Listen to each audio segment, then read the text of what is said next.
All right. Okay, so you have opinions about music. You're not used to Yeah. people asking you to talk about music, but Right. you have a level of expertise about music, it sounds like. Well, not expertise, but knowledge and practice. Um, Isn't what's the difference? Okay. experts have credentials and money, that, and I don't have either of those things. And All right. that's like one of the things I was going to mention is that, do I want to? When I was thinking about what I want to talk about, I didn't even think about my own music because I haven't written much lately. And like when I did used to write a lot of music, I never really made any money off it. So, and I know, people like, well, that doesn't matter. And it's like, actually, yes, it does. It's like in America, if it's like you're not an artist if you're not making money off it. And I'm saying that somewhat facetiously, but at the same time, everybody kind of knows that's true. You know, like if you're at a party and somebody goes, "What do you do?" and you're like, "I'm a painter." Like if they're drunk enough, they will ask how much money you make. But if they're not, they'll, oh, that's nice, but they want to know because. So anyway, I never made any money off my music, so it's almost like it never existed. But anyway, so that's kind of why I don't want to talk about my own music. But um, yeah. So and all the music I ever wrote, I hate it now. Like after about 2 years of a song being written, I don't like it anymore. And so Mm-hmm. um, but but yeah, thanks again for asking me to come on, Mark, and it's always a pleasure to talk to you. And the reason I think that we got this idea to talk about music was because on our last conversation, like the first hour was about us talking about our religion, and then the second hour was like talking more about music. And the second hour was much, much better. and and then I asked you never to post that because I was talking about too many personal things with people. Um, so Yeah, I yeah, deleted that recording, so I never listened to it again. So I don't yes, remember too much what we talked about when you asked me to get rid of it. I got rid of it, so it got rid of, and it's yeah, you know, there- gotcha. so No worries. but Oh, yeah, well, boy, that's a whole subject we're talking about though on because like well, if you say money is I don't know how much we want to go down this rabbit hole, but we can take a dip. Um how much money qualifies you to say you're a musician or you're an artist? I guess Paul Vanderklay might say it's a difference between vocation and uh, profession or whatever it is. The once is there's a sense of there's what you're called to do versus what you do to make a living. Well, for example, was Amy Grant called to be a Christian musician? Uh, and at some point, can we? I think it would not be unreasonable to argue, at least casually, that the success corrupted her calling, at least for a time. And she would be a kinder, gentler example of that phenomenon. We've seen it a thousand for times sure, over. yeah, yeah, Elvis Presley was gifted. I think he began in the church singing. Yeah, certainly Johnny Cash did, and he went through his valley of the shadow of death I before feel coming like out. the older artists, that's how all of them got their start. That's how all of them learned to sing, like across the board, soul, country, folk, they were all like singing gospel music and they all would Absolutely go back to it. And that's actually one thing I kind of wanted to talk about was gospel music. right. So since, you know, thanks to you, I go back to the Church of Christ now because you told me to. And, you told me I was going to hell if I didn't go back to the Church of Christ. That's it. So now I will. No, I'm just kidding. But you were helpful in uh, me going back to church. But so since I've been going, getting reacquainted, like the church I go to doesn't use instruments. It's a cappella.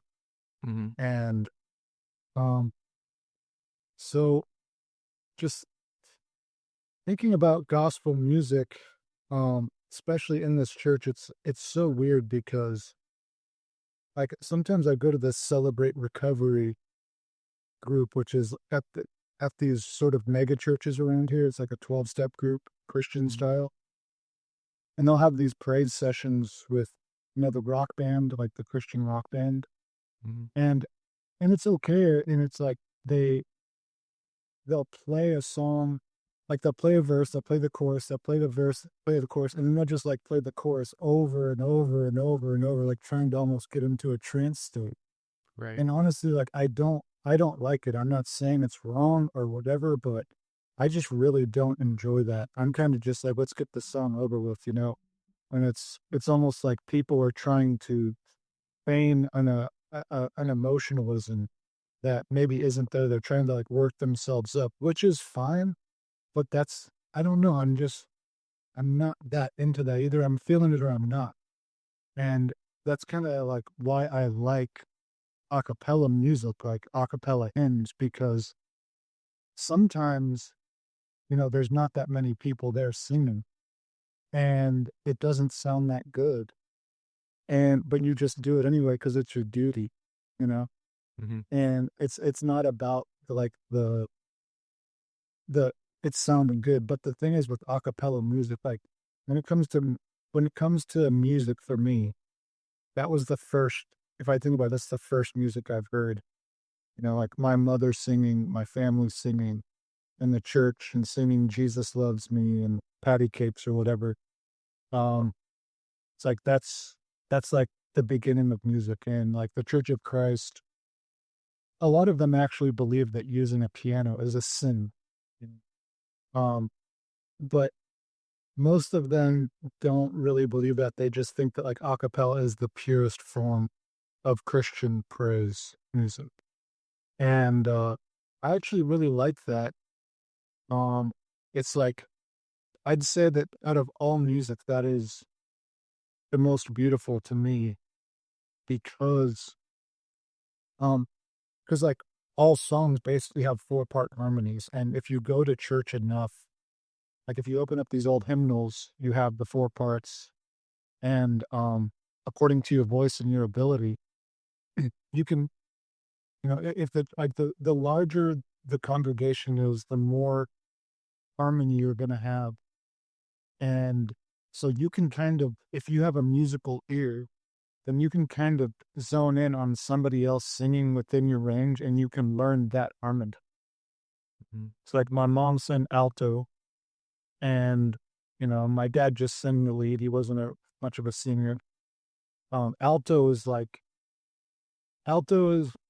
singing the third of a chord, which the third is like the sweet spot, which would be like on this chord, this would be that note is the third. And that's where all the magic is. So like in harmony, that's the alto, and then the tenor would or be that note right there. Um, and then you have soprano, which sings the lead, and you have the bass, which sings the bass. And the bass is pretty easy to sing if you have a deeper voice. It's just like three notes through the whole song. And so like the tenor is the most complicated harmony to sing.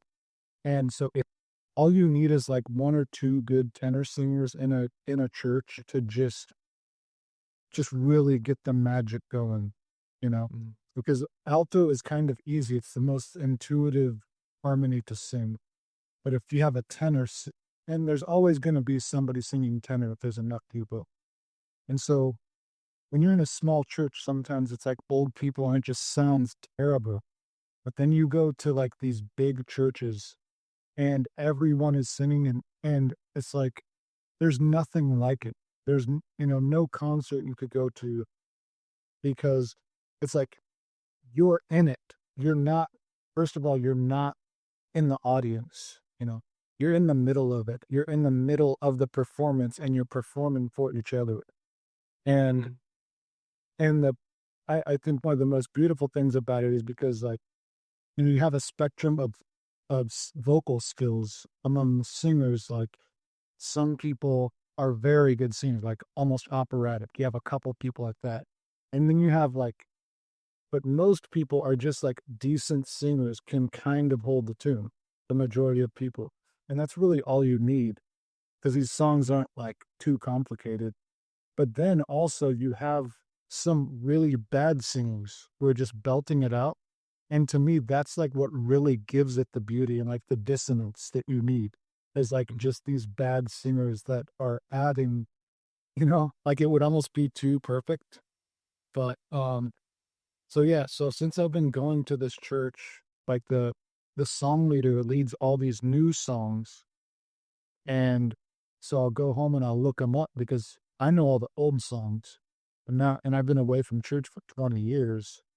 And what I learned is that they're basically just praise songs, like modern praise songs that are adapted for a cappella. Mhm. And I listened to their original recordings, like with instruments, and the a cappella version to me is so much better, you know? Mhm. Um, and so I've been learning those, but yeah, I know, like, I love the old hymns, like to me, hymns are like the next thing to scripture, you know, um, as as far as like spiritual importance. And it's like the Church of Christ can like put people off because a lot of them are pretty uh negative, but the singing is like the one thing that they have that's just, I don't know, like very beautiful, you know. So anyway, yeah, I could go on about this. I mean, there's stuff I was thinking about, but yeah, I mean, you're in California, so like Albert Brumley, he wrote the song "I'll Fly Away." Mhm. And that's like one of the most famous hymns. He was a member of the Church of Christ, so he wrote that in like the 30s, when he was picking cotton in Oklahoma. And he was like, fantasizing about flying away, so he wrote that Mhm. song. And then his son, a guy named Tom Brumley, became a pedal steel guitarist and moved to California and joined Buck Owens and the Buckaroos, and he was like one of the greatest pedal steel guitarists of all time. And then like in the late 1960s, he joined Ricky Nelson's Stone Canyon Band, and that was like a pretty popular band at the time.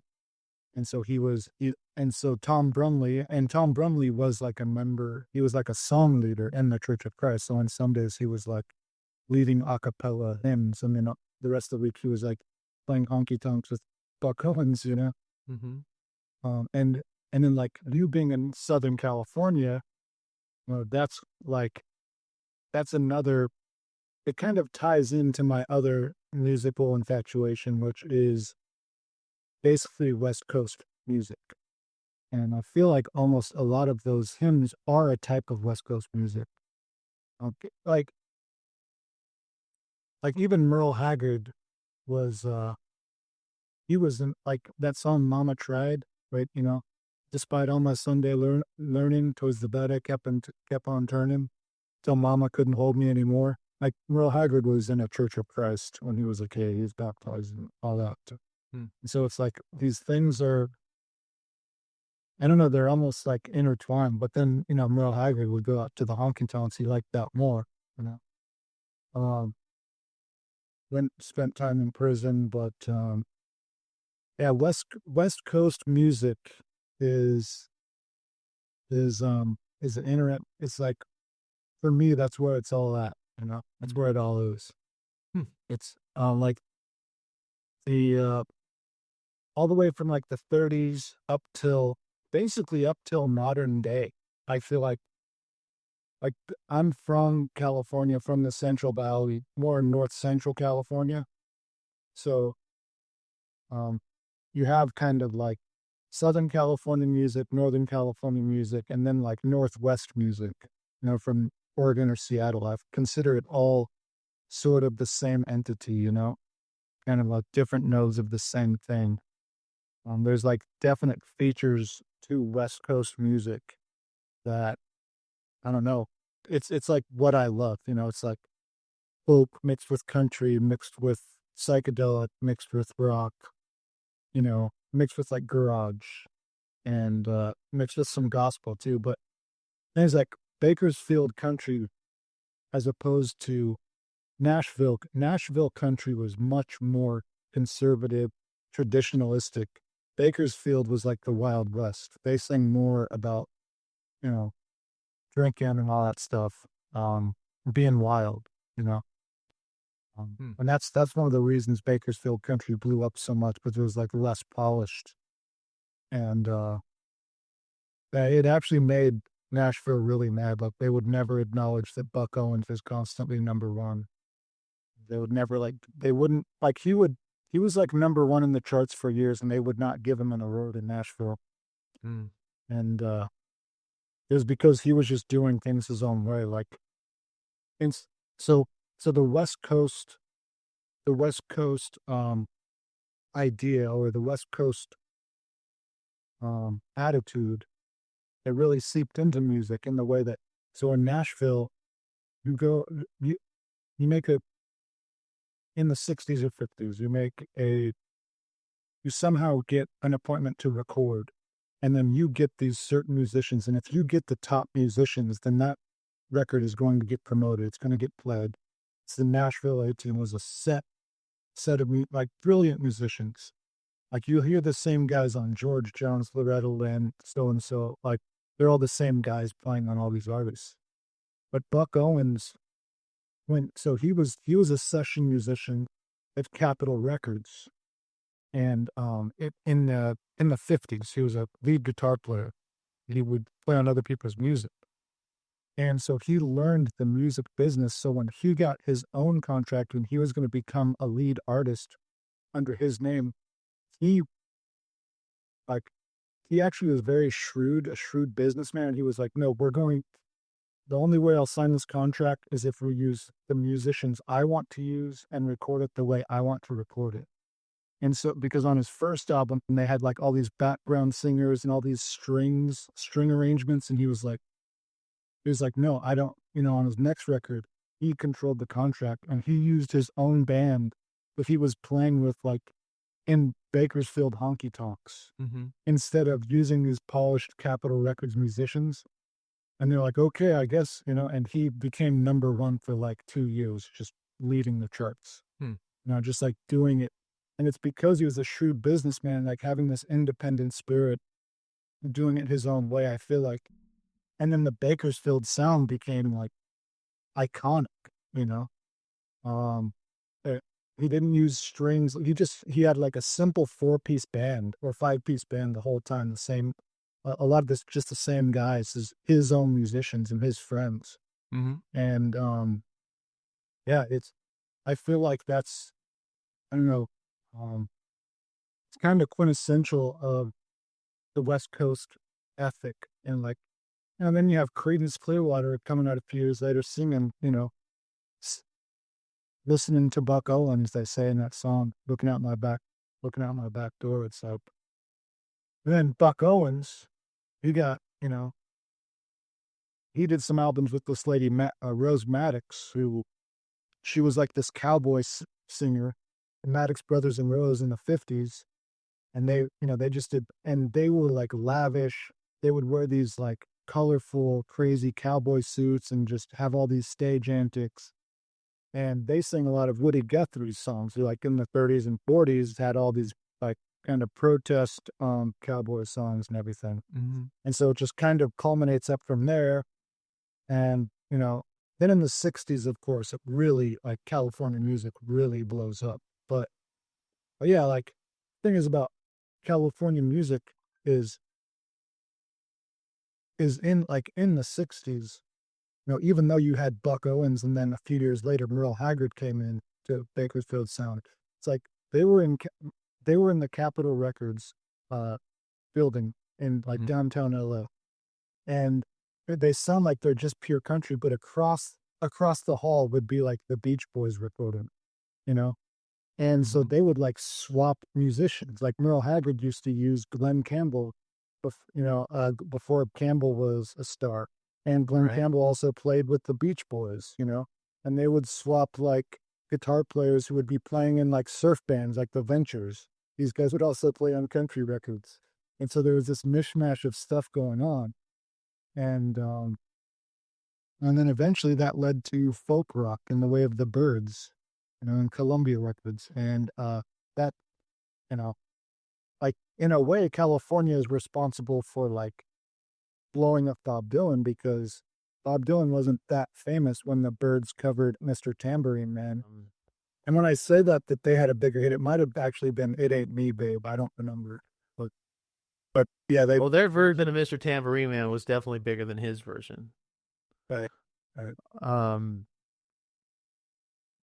yeah, And I it don't, just I fit don't know. right These in. lines are hard for me to, because I definitely agree. There's like there is a New York sound in popular music.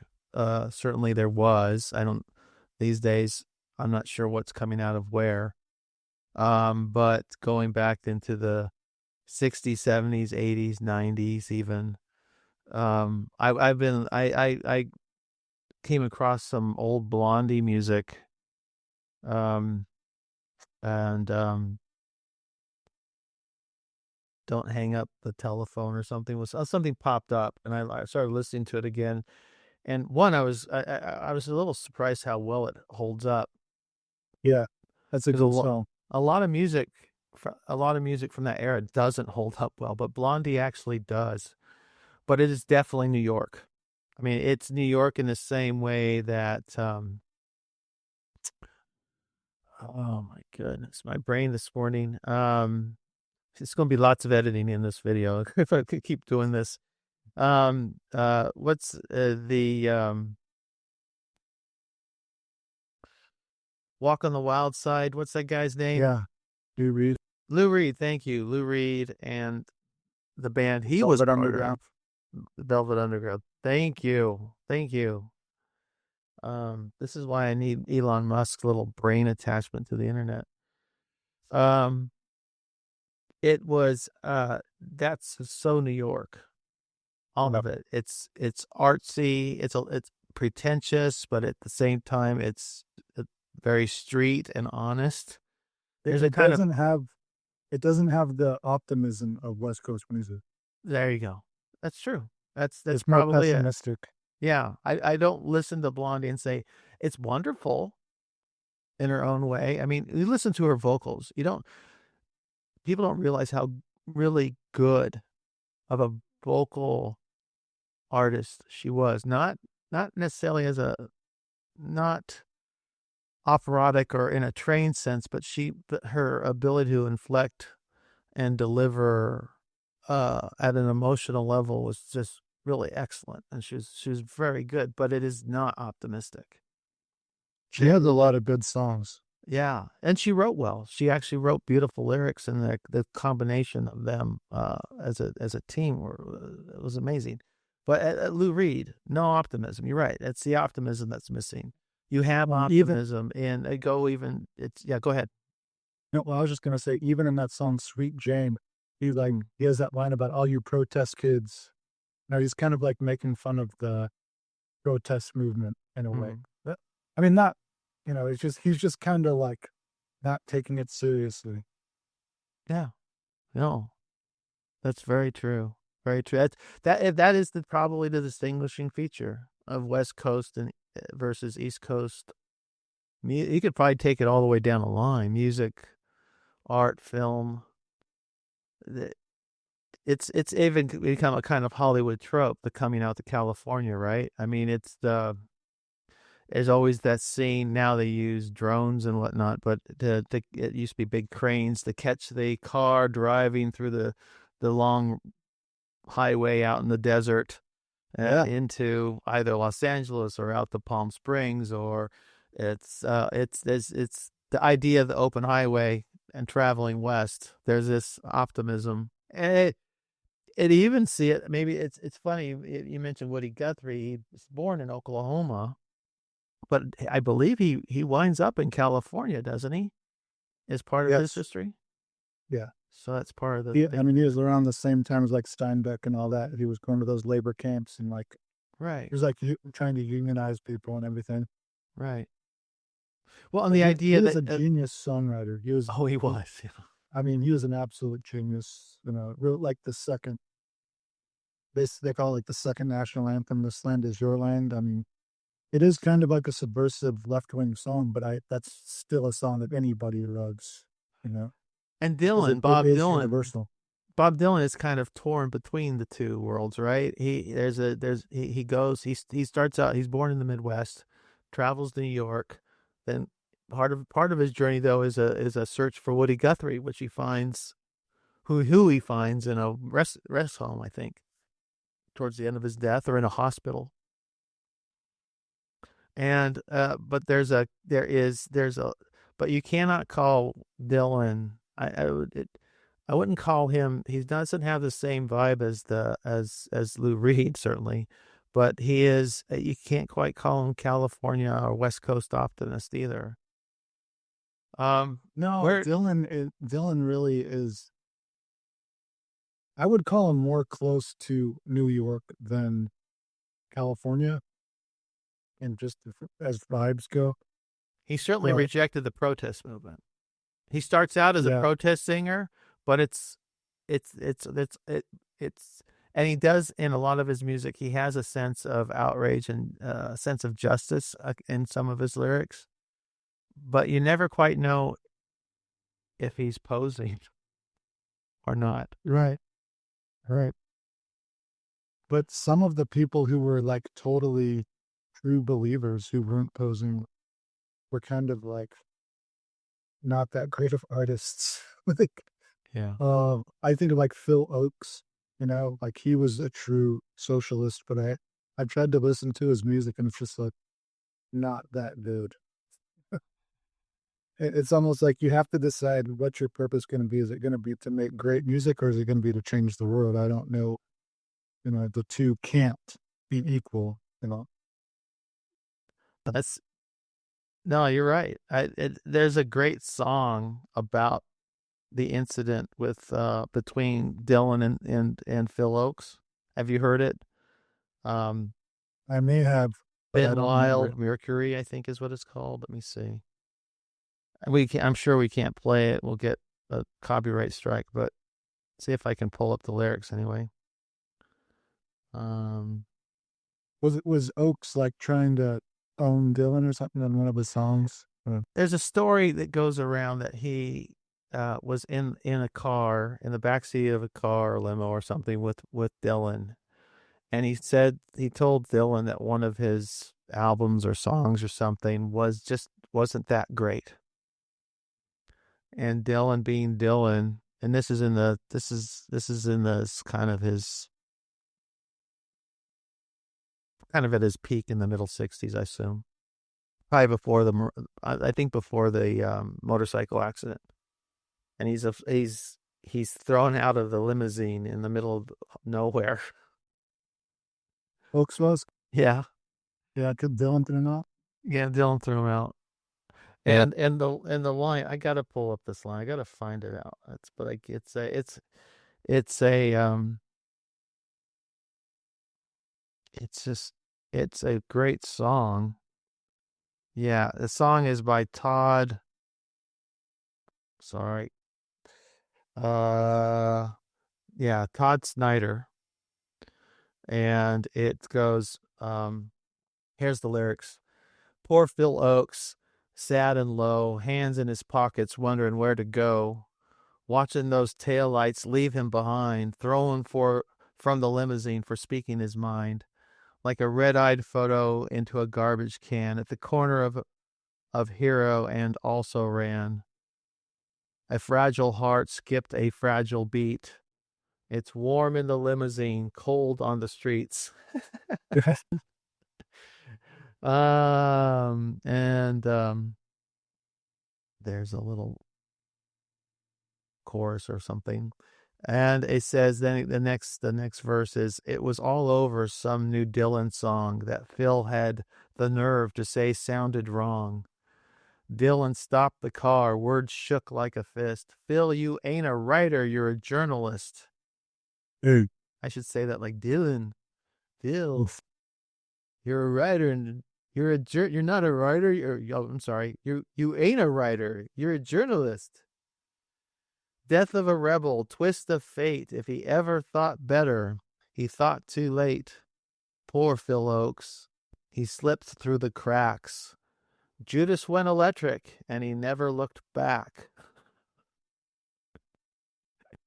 There's a Well, lot going on, and it's this guy Todd Snyder. He does a live version that's all acoustic. That's a very different version from the studio one, which was very electric and polished, but both are really good. And I heard it.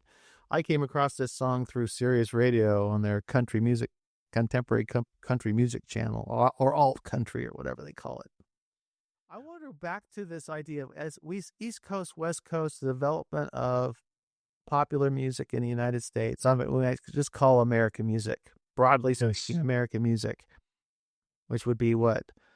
Gospel, folk, jazz, I would say country, rock and roll. I would say if you had to have like summarize American music, it would be like European folk music, black blues, and gospel music. Like that's most pop music. It, like comes out of those things, you know. And then you can't forget like classical. But yeah, it's like you have I don't know. Did you want to say something on this or?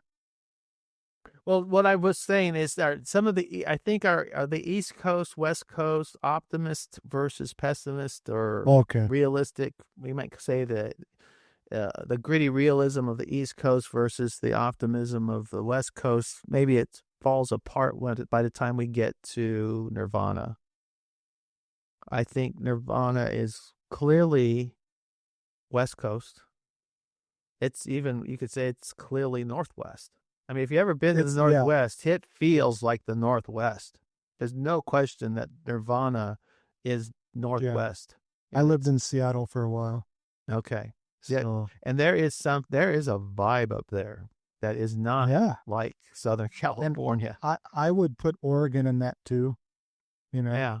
I don't know if you're familiar with Elliott Smith. He was a folk singer from the 90s from Portland. Like very, very good. But I would put him in that same category. But I still consider it West Coast music. I consider it somewhat connected to California music in a way that's hard to explain. But I do still kind of classify it. I don't know. Maybe you're right that once you get to Seattle, it's a different world. Maybe Seattle is disqualified from West Coast music. I'd have to give that more thought. Well, I wouldn't call it New York either. It's not. No. It's but it is culturally distinct. But Jimmy came from Seattle, and Jimi Hendrix, he came down to Northern California and kind of was in that scene with Joplin and the Dead and everything, and that's kind of like he was part of that scene. So to me, that's kind of like a Seattle, California bridge right there, in a way. Well, I wouldn't. I think you could distinguish Southern California from Northern California. There's certainly L.A. from San Francisco. As you travel up, all the way, yes. There is a kind of weird spectrum to it. Which, let's go to this. This may be a direction you don't have to go in this direction if you don't want to. But you brought up the idea of spirits and music on a live stream. I think was it on the Woo, the House of Woo, where you brought that up? I think. Well, it was in a conversation. I was in it. Remember? Yeah, it was when we were talking last time about whatever. It never got. You never put it up because you deleted it. But no, yeah, I remember mentioning that, which I never really have mentioned before. It's kind of just this thing I've been thinking about. Yeah, spirits and music. Now this is something like the only time I tried to articulate was when I talked to you, and But so uh so like I heard you on your House of Wu the other day. We were like talking about demons, and you were kind of saying that you sort of go with the Buddhist view that demons are like part of these thought patterns, or I'm probably misrepresenting what you're saying, but not necessarily that they're definitely like conscious entities or something. And I don't know, I kind of go with the idea that they are conscious entities. So I kind of like the thing about music. So like we were talking about Phil Oakes, who he wanted to be an activist and an artist, and so he was like not very good at both, you know. But Mm. you had Dylan, who was just purely wanting to be an artist, who was brilliant. And so like an artist, if they want to make good stuff, they're going to have to give everything they've got to their work, you know, like everything, in a way that a religious person would give everything to God. Now, it's not exclusive because, of course, David was like the greatest poet of all time, and he loved God. He was but talking about King David, but he was like God's poet, you know? So you're going to have to like worship. Well, I think what I was saying, like something that I thought is because I look back 20 years ago, I was a very fervent Christian who was going to Bible school and studying, reading, and all these things. And then all of a sudden, like I came back from school, and I kind of joined up with this band I was in before, and I don't like I've been wondering what happened, but something just hit me. I started like listening to some music. It was mostly like a lot of Neil Young. I remember I was listening to, and I just decided like I want to live in this world. Like this is what I want to do. Like I don't, and I just quit church, and like one day I just quit it all. And in a lot of ways, I feel like I felt that it was constraining me from like being creative.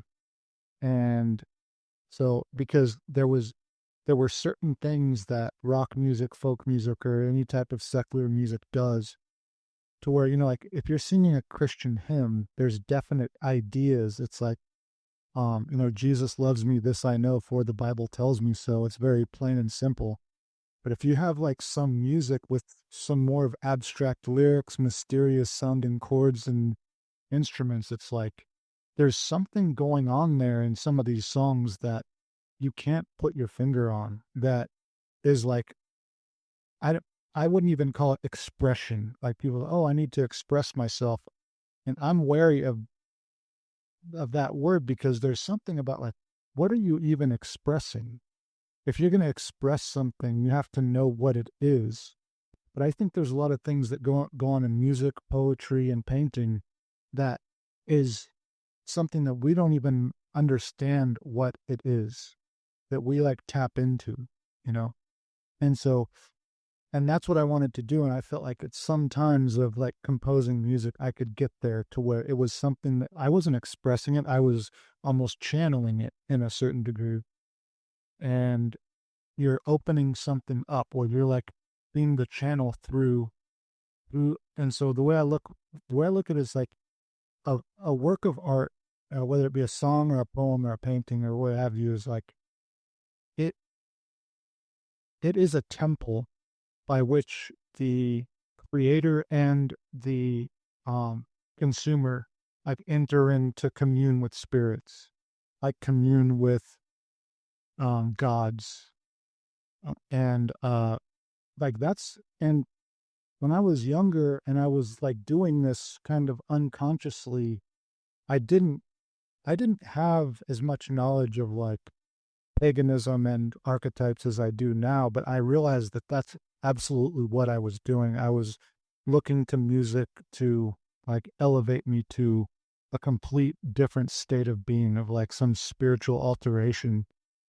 And like, you know, and so um now I'm kind of more, I don't know, I feel like I've grown spiritually to where I don't, you know, I actually do trust God now, that I don't need to um seek that through other things. I still enjoy music, of course, absolutely, but yeah, and whether or not there are literal spirits, I think there are. I think there definitely are. You know, like um so I'll tell you a weird, crazy woo So can I story. really quick Yeah, before sorry you do about that. Sorry. No, that's all right. No, just to maybe clarify what my thinking is. So you're reacting or responding to, at least somewhat accurately responding to what I'm trying to say. I'm not even sure what human consciousness is. Right. Okay, I'm maybe a little more comfortable living in the not knowing than most people. Most people want to have some firm opinion of what this or that is, and I'm somewhat pliable in those ways. I'm kind of like, you know, I can still get through the day without knowing how most things work, and that includes my own mind and the way other people are. And I tend to, I'm if I were to guess, I think human consciousness is much more like insect consciousness than any of us are willing to acknowledge. Like an ant colony or a bee colony, there is a collective consciousness. There are individual bees and individual ants. They each have their tasks to do. But they also seem to have some kind of a collective. They're able to function. A colony of ants can function with purpose, as if by some mind, and yet it's very difficult to identify what that mind is and where it comes from. It doesn't it can't just be the queen, and it can't, it's, and yet no individual in this tiny, tiny little pin-sized brain inside an ant, that any individual ant can have some comprehension of the architecture that he's engaged in, or the purpose of doing this or that. They have, I mean, they can organize defenses, and they can organize attacks against predators, or engage in predatory activity as well. And they it's just magnificent what these little creatures can do. And I think human beings are very much like that. As individuals, we're just so small compared to our environments and our ability. Just if you took away, Yeah, we're almost nothing without it.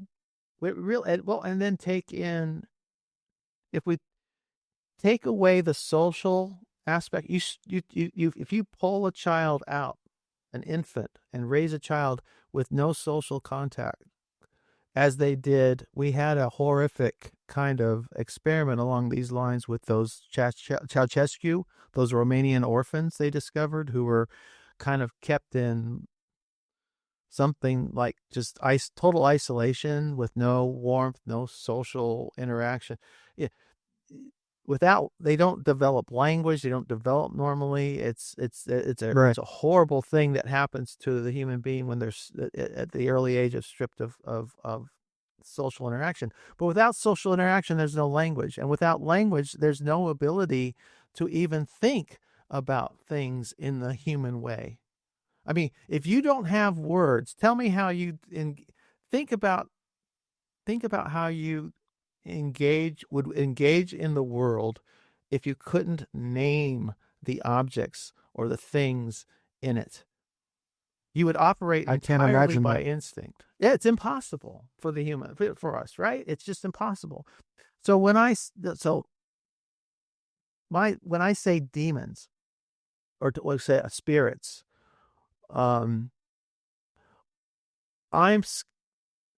I wouldn't say skeptical is too strong of a word. I'm just not willing to commit to the idea that they are something wholly other than us. Just as I'm skeptical of my understanding myself as something wholly other from you. Mhm. I know there is a Mark, and I know there is a Mark S and a Mark D. There's only one. No. But but we're channeling the one Mark. But no, Well, it's that I think that communicates.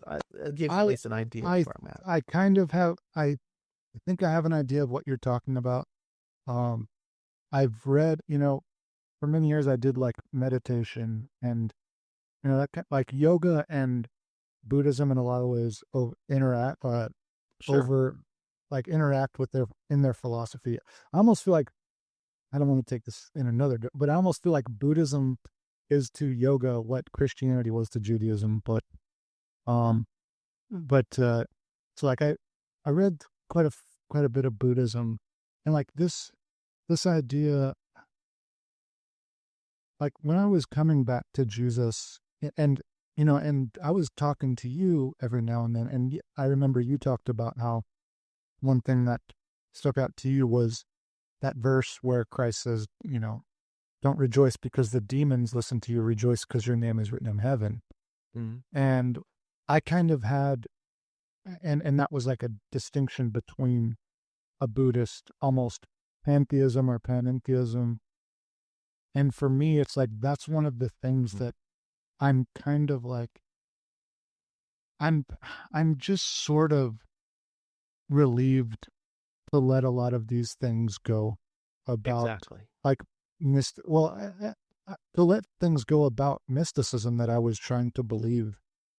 It's like I was just reading this verse in Psalms this morning, and it was like how God looks down on every individual, and and it's like, okay, so maybe in the end, the more enlightened, more esoteric interpretation is that we are all one and we are all one consciousness. But I don't know. I just,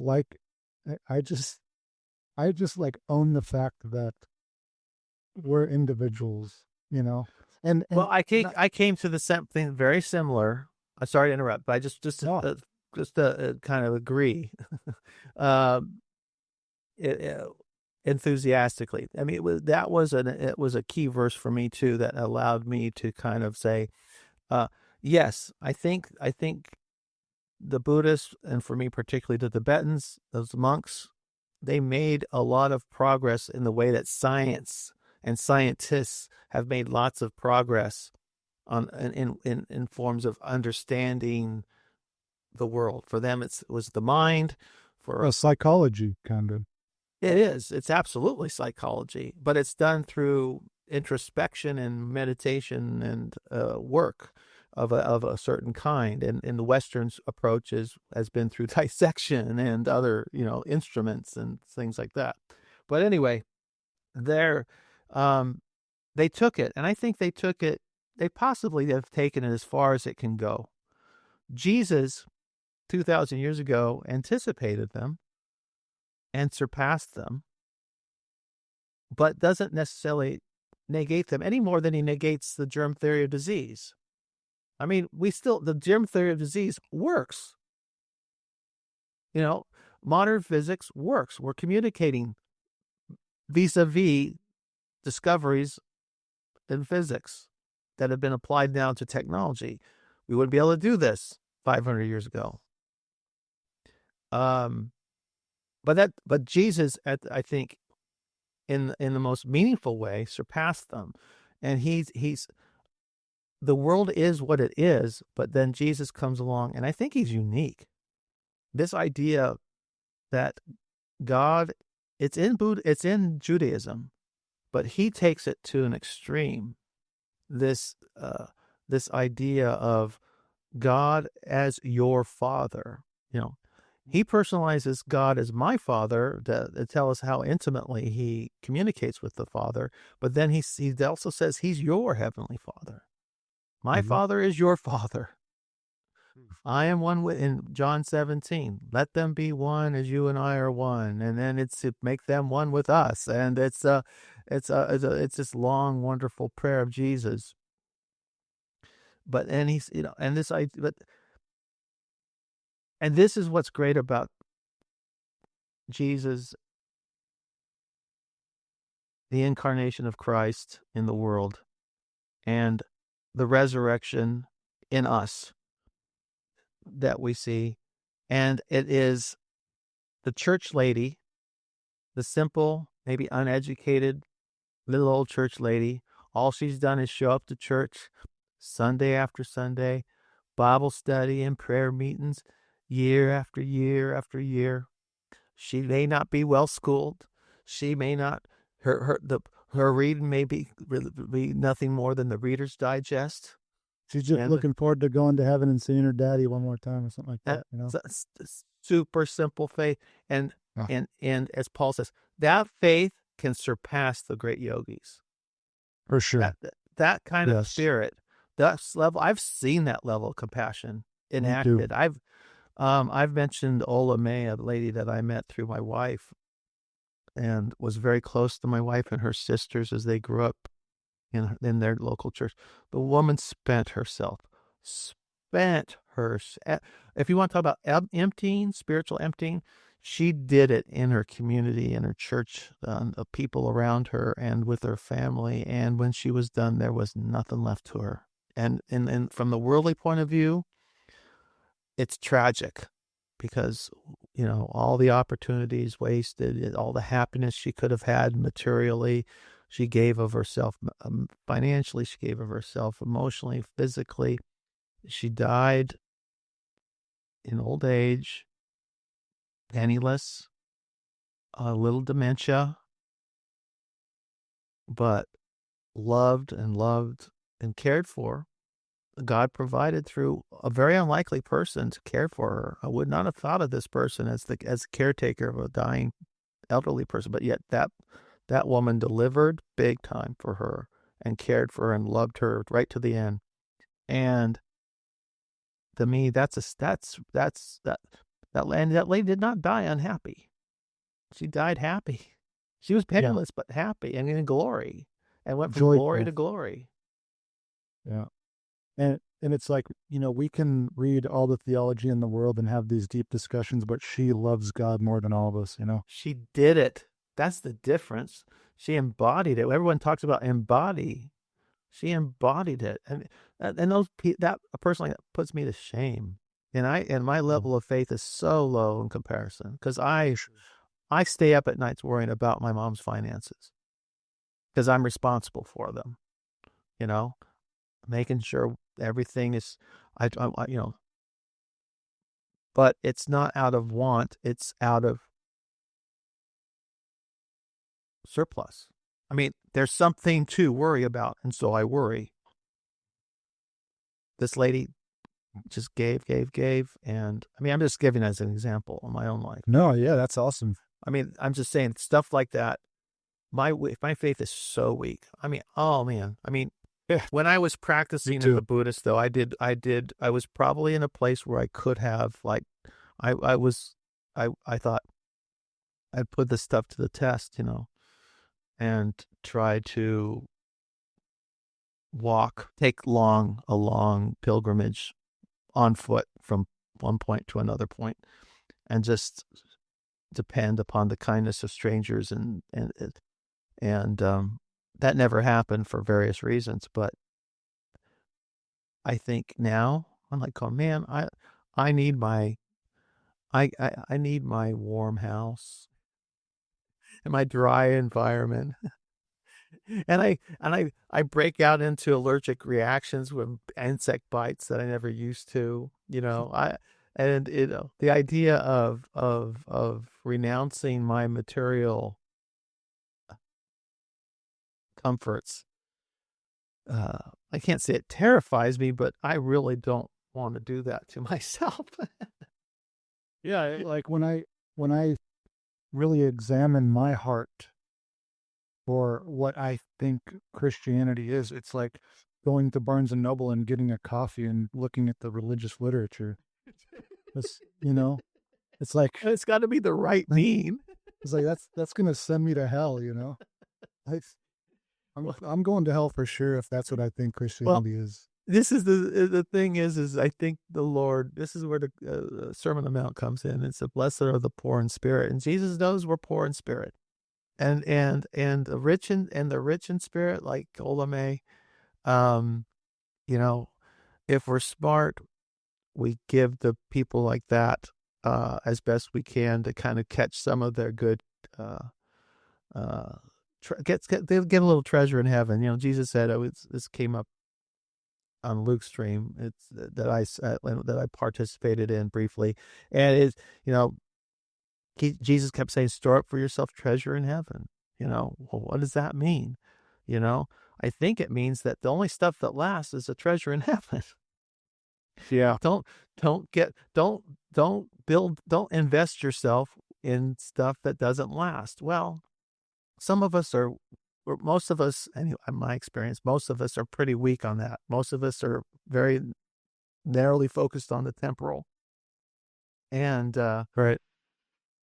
you know, that's our poverty. You know, doesn't mean we're not saved. But it does mean we're going to end. A lot of us are going to enter in naked, where some folks like Olame are coming in dressed in robes of glory and big tiaras on their head.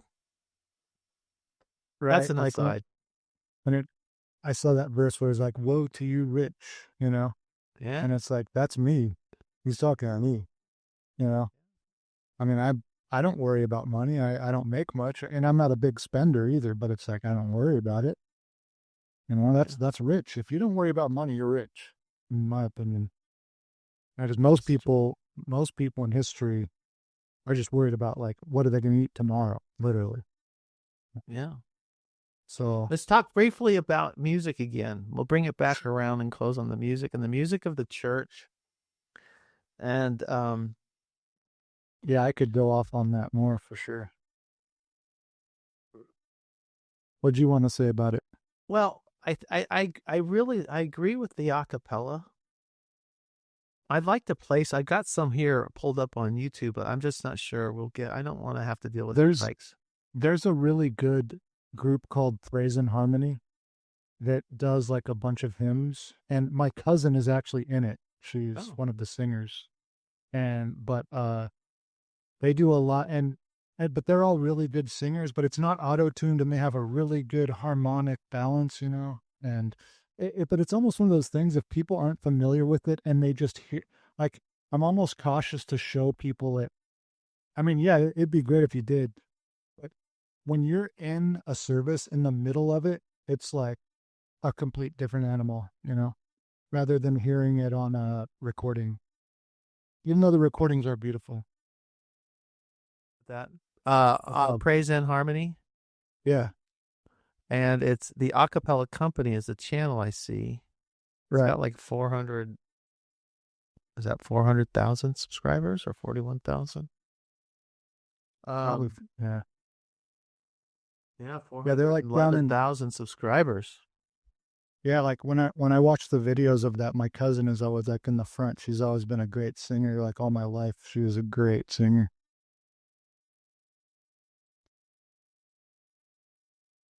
Let's see. I'm going to share the screen.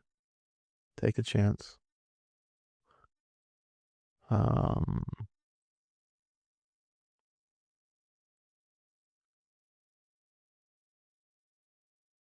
I think a lot of this comes out of the fact that, you know, during the Restoration movement, they were just like out on the frontier of Kentucky. A lot of the time they were just in a tent. They didn't have an organ or a piano, you know? And so they were just singing. And this is how like a lot of old, like low church congregations did their music. They just sang, like Baptist, Methodist, you know, Church of Christ. They just, you know, it was when they started getting established and people started wheeling in pianos, and then all these debates started happening and splits, and, you know. Well, the Restoration, it's people don't realize how big the Church of Christ was, and still is in the United States. It's it's an American movement, and it's very American. And it's interesting that we've talked about American music basically the whole time, of one sort or another. Absolutely, there's no other. But it is a very American sort of religion, and the question is where is it going? You know, is it done? Has it spent itself?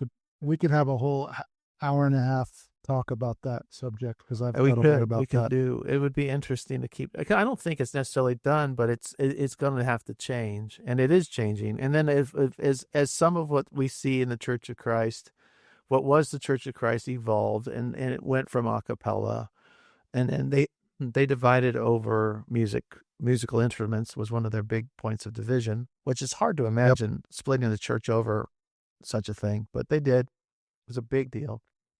Became a whole another denomination. Right. Christian One church. went disciples, another went, what was it, Disciples of Christ and Church of Christ, and then Yeah. there's a Congregationalist wing, which is what my church is. The one I went to is independent. They're still Restorationist, Stone Campbell, and Most orientation. restorationist churches are congregational, and they're like there's no overreaching like I don't know what you'd call it, synod or something like that. It's just every congregation is different, but they're all kind of the same. Right. Um, Fairly independent, Yeah, but there is some denominational structure. Then there was apparently a whole controversy at some point over missions, or yeah, there's been mission societies over whether Yes. they should contribute, but it's like, and then like in the 80s, there was a big move by a lot of people to be more ecumenical, and so like the church that I go to is a little bit more like ecumenical spirited, and like we're doing Advent, you know, Mm, so it's like it's pretty cool. I never have done Advent. right. You know, the church I grew up in would be like, I never even heard of Advent until a couple years ago. So, Right. A pretty foreign idea if you grew up Church of Christ. but If you grew now up that we're Baptist, doing if it, you grew up Baptist, I never talked about Advent when I grew up Baptist. Right. People in the Calvary Chapel scene never talked about Advent. Pentecostals don't typically talk about it. I think over time you're seeing more because probably because of the internet. You were and Probably. there's a lot more cross pollination, so these ideas are being reintroduced into traditions that Protestant and evangelical traditions that never had them, which is great. You know, I think Yeah. to me, the restorations, I love the idea. I know the idea was it's very simple. They had this vision of the Bible as like something that we're going to go back to the book of Acts. We're going to go back to that first century church. That's the real church, the pure church. The thing I don't know, these weren't stupid men, but it's No, but they were it's kind of a geniuses. stupid idea. The idea that you're going to put you're going to invest everything into you're going to, outline your church structure and do everything according to the Bible. Yeah. But the Bible wasn't compiled and written until like nearly 4 centuries, or at least 3.5 after the events they're trying to imitate, right? So if the early church is 40 AD, well, St. Jerome doesn't have a Bible to translate into Latin until the 380s. Right. The people they're rejecting, They're the ones that compiled are the ones who made the Bible. Right. No, Or at least I know put it that's- together as one piece and then preserved it then for centuries after through lots Yeah. of scribal work. those are the people that wrote it and compiled it, edited it, and decided what was inspired. But then we just reject them, even though they're the one, so Right. like that's one of the biggest points that kind of made me like non-exclusivistic. I can't believe It just doesn't compute. Yeah, you can't get there from here. You just have it's But I love the Restoration movement because their original intention was to unite all of Christendom under the Bible. right. And like they wanted to unite everyone, and then everyone was like, "Yeah, no thanks." But that's the interesting thing. That's the thing worth keeping, right? And to me, it's like just expand the parameters a little bit. It's like for me, the restoration mission is not necessarily bad. I like it. I buy into most of it.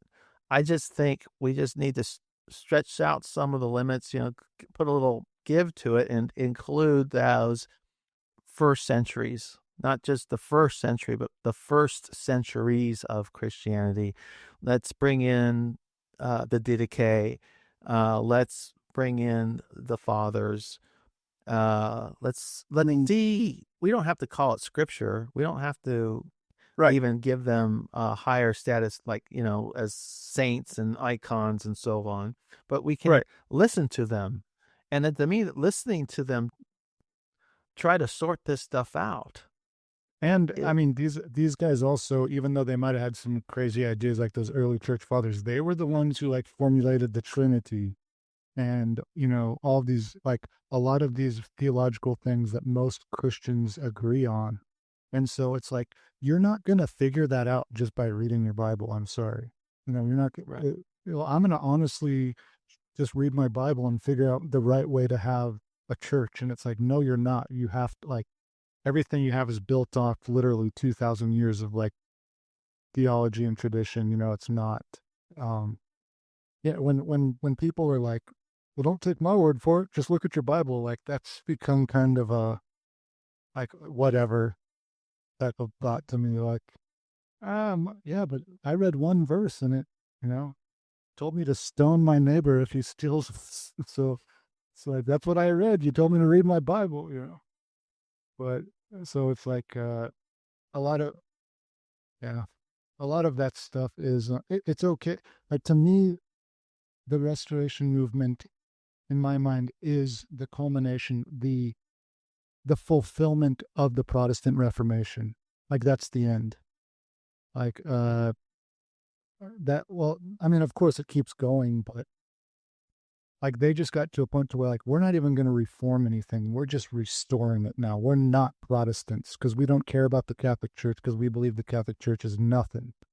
So we don't. So we're just restoring the true pure thing.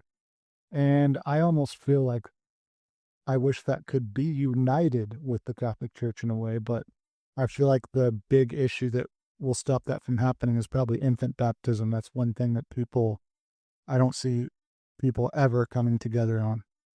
Well, I don't think you can ever bring people together if part of the deal is that your last 1,800 years is all crap. You've been wrong for all this time, and you need to listen.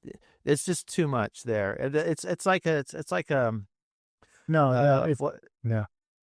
feels to me like the kind of legalism that is crucifying Christ anew. It's like asking when Paul talks about if you get circumcised, if after having come to Christ and joined the church, you now feel the obligation to circumcise your flesh, you're crucifying Christ anew because there as if there's some new sacrifice that needs to be made to say that you're a Catholic Christian or you're an Orthodox Christian or you're a Lutheran, but you have to now convert to our restorationist Christianity to really be in. That's just that is that. And we have no creeds. We have no human creeds, but you're going to have to tell some people you believe certain things. Right. Like you're going to, like there aren't official creeds and we don't have a catechism, but we do have things that you got to believe. Right. It's kind of funny that, in the Church of Christ, we never did the Lord's Prayer once. Yeah. And it's like, no, you have to pray from your heart. And when I started going back to church, I was at a church that was 2,000 miles away 20 years later, and I heard the same prayer because he's the same words. You know what I mean? That's funny. And it was like some old guy, and he was praying using the same terms. It's like, okay, so you don't say the Lord's Prayer, but you say what your grandpa and everybody else said all the time. It's like, and I really wouldn't have been able to come back to Christ without learning about church history. Like I can't live in this little narrow restorationist box. Like I love church history, Right. So Right. It's like, Well, I on the don't other know hand, all the though, answers. wherever you go, you find that.